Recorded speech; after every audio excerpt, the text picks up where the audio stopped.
रोहन और अमन बचपन से ही सबसे अच्छे दोस्त थे। वे एक ही स्कूल में पढ़ते थे, एक ही बेंच पर बैठते थे और अपने गांव के पास पुराने बरगद के पेड़ के नीचे सपने साझा करते थे। उनमें एकमात्र अंतर उनकी पृष्ठभूमि थी। रोहन एक अमीर परिवार से आया था, उसके पिता के व्यवसाय थे और उनकी ड्राइववे में कारों की कतार लगी थी। दूसरी ओर अमन गरीब था। उसके पिता एक दैनिक वेतनभोगी थे और कई रातें अमन एक मंद दीपक के नीचे अध्ययन करता था, नींद और भूख से लड़ता था। उनकी भिन्नताओं के बावजूद उनकी दोस्ती शुद्ध थी। रोहन अक्सर अपना लंच साझा करता था और अमन अपनी नोट्स और ज्ञान साझा करता था। स्कूल के बाद जीवन ने धीरे धीरे उन्हें अलग कर दिया। रोहन उच्च अध्ययन के लिए एक बड़े शहर गया, जबकि अमन पीछे रह गया। अपने परिवार का समर्थन करने और अपनी शिक्षा जारी रखने के लिए संघर्ष कर रहा था।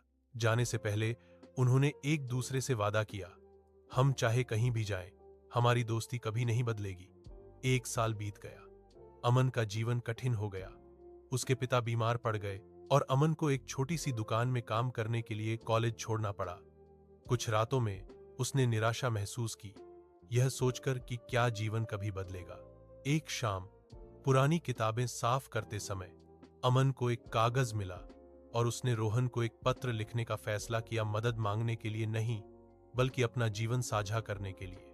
उसने अपनी परेशानियों, अपने टूटे सपनों और इस विश्वास के बारे में ईमानदारी से लिखा कि एक दिन चीजें बेहतर होंगी। उसने पत्र पोस्ट किया और उसके बारे में भूल गया। 2 सप्ताह बाद एक कार अमन के छोटे से घर के बाहर रुकी। रोहन बाहर निकला। अमन को अपनी आंखों पर विश्वास नहीं हुआ। वही दोस्त, अब साधारण कपड़े पहने हुए, लेकिन वही गर्मजोशी भरी मुस्कान लिए, उसके सामने खड़ा था। रोहन ने अमन को कसकर गले लगाया और कहा, तुम्हारे पत्र ने मुझे याद दिलाया कि मैं वास्तव में कौन हूं। रोहन ने पत्र को कई बार पढ़ा था। उसे एहसास हुआ कि उसके पास सब कुछ होने पर भी पैसा, सफलता, आराम, वह सच्ची दोस्ती का मूल्य भूल गया था। बिना समय बर्बाद किए रोहन ने अमन के पिता को उचित उपचार दिलाने में मदद की। उसने अमन के लिए एक छोटा व्यवसाय व्यवस्थित किया, दान के रूप में नहीं, बल्कि साझेदारी के रूप में। मैं तुम्हारी एक अमीर आदमी के रूप में मदद नहीं करना चाहता, रोहन ने कहा। मैं एक दोस्त के रूप में तुम्हारे साथ खड़ा होना चाहता हूं।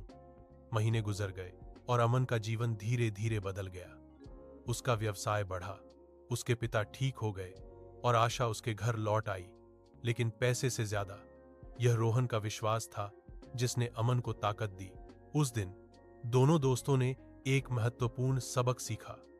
सच्ची दोस्ती को धन से नहीं मापा जाता है, बल्कि उस दिल से मापा जाता है जो आपके सबसे बुरे समय में आपके साथ खड़ा रहता है।